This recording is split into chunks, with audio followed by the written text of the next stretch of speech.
Ginataang kuday na mayroong puso ng saging at mayroong napakaraming siling haba at kamatis na naman nga ang ating magiging ulam for today's video mga mima. At para mas mapabilis ang ating paglilinis sa ating mga kuday mga mima, dito nga sa aking kawali ay nagpainit lamang ako ng tubig at saka ko inilagay ito mga kuday.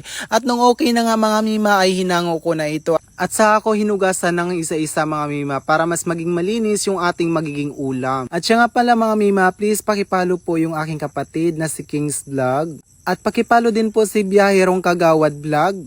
At si Sir Jerwin Laurente Magdayaw. At syempre andyan din pala yung aking pinsan na si Miss Jana. At balikan nga natin yung ating trabaho mga mima. Dito nga mga mima, okay na itong ating mga kuday at saka ko ito hinati-hati mga mima. At pagkatapos nga nun mga mima ay sinunod ko itong ating puso ng saging. Ayan mga mima, nilinisan ko lang yan.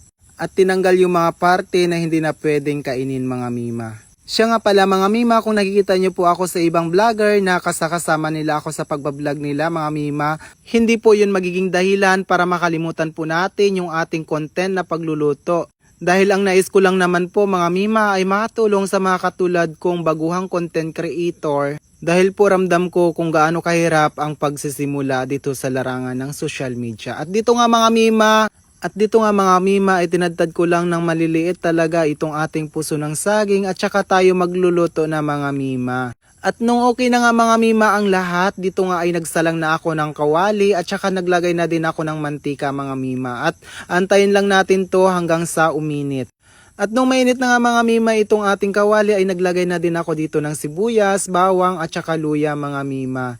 At saka natin to halu-haluin at magantay hanggang sa mag-golden brown. At nung okay na nga mga mima ay nilagay ko na itong ating kamatis. Halu-haluin lang natin ulit at isusunod natin itong puso ng saging mga mima. Ayan, o diba?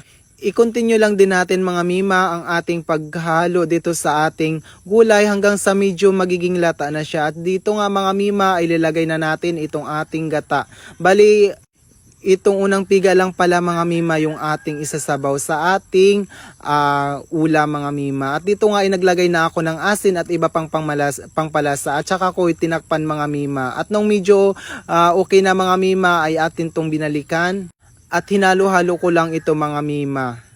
At saka ko inilagay itong ating kuday mga mima. Hindi ko alam kung anong tawag sa inyo pero dito sa aming lugar mga mima ay kuday po talaga ang tawag namin dito mga mima. At saka na, dito mga mima ay hinalo-halo ko lang ulit. Ayan o diba? Napakasarap na niyan mga mima. Siya nga pala mga mima, maraming salamat po sa inyong walang sawang pagsuporta sa akin.